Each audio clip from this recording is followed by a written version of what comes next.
Joining me now from Nashville, Tennessee, economic analyst, hedge fund manager, and contributor to Forbes and other publications, Thomas Landstreet. Hi, Thomas. So there seems to be this bidding war happening to see which company gets a vaccine out there the quickest.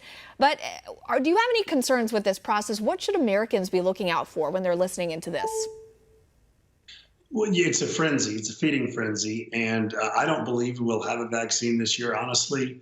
It goes back to HIV. There's a tremendous amount of political pressure on politicians and the government to come up with an HIV vaccine. They threw billions, hundreds of billions of dollars at it. And 34 years later, there is no vaccine. Now, there are treatments, but there's no vaccine. So I honestly think we won't have a vaccine this year. And although I like a number of things Donald Trump does, policy-wise, cutting tax rates and deregulating, I think he might be setting us up for disappointment by making us think that we can throw billions of dollars at this vaccine and just magically have it. So I'm really worried about that actually setting expectations. I call him the promoter in chief. And back to biopharma companies.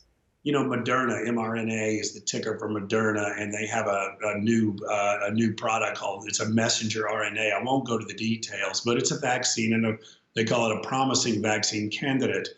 They issued a press release, and they've gotten partial data, unsubstantiated data. It was really a very half-baked release. The stock ran 30%, and on the backs of that string, the CEO, CFO, and others sold stock. They sold $30 million worth of stock on that day that they propped up the stock with this press release. And so you see now Moderna insiders have sold $200 million of stock based on press releases and based on the fact that the government's just throwing money at it. So it's very, very challenging as an investor. So, so what are the likely scenarios here? Do we get a vaccine within the next 3 to 6 months and it becomes widely available? Do you think that we see some success and then that sort of pushes back this timeline of herd immunity? Where do you see this going? Well, first off, allow me to be cynical. If Biden wins, then it'll all be good. We'll be back to school, back to work. The sun will shine and the flowers will bloom.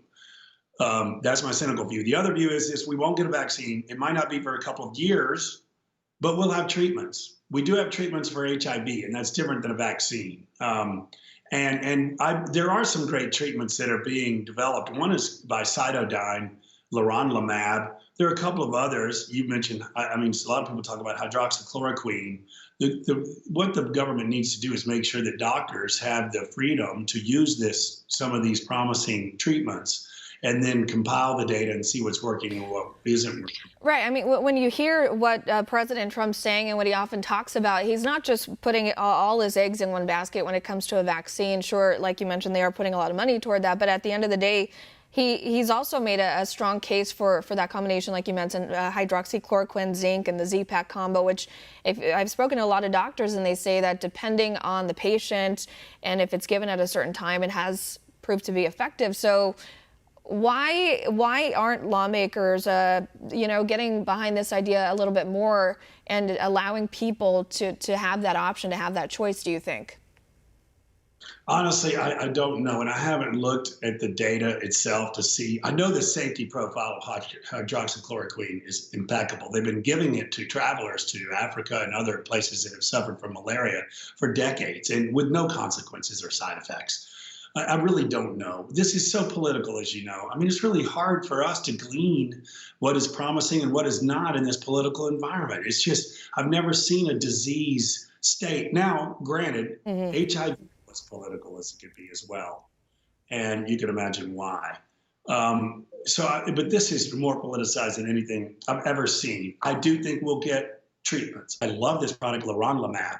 I really think it works and the safety profile is great. I think we'll get treatments. I don't think we'll get a vaccine. The problem is we're going to waste hundreds and hundreds of billions of dollars doing so. Yeah, and we have to wait and see, because you never know with these studies and these clinical trials happening. But at the end of the day, what needs to happen is they need to remove the politics from this and let the experts handle all of this. Thomas Landstreet, thank you.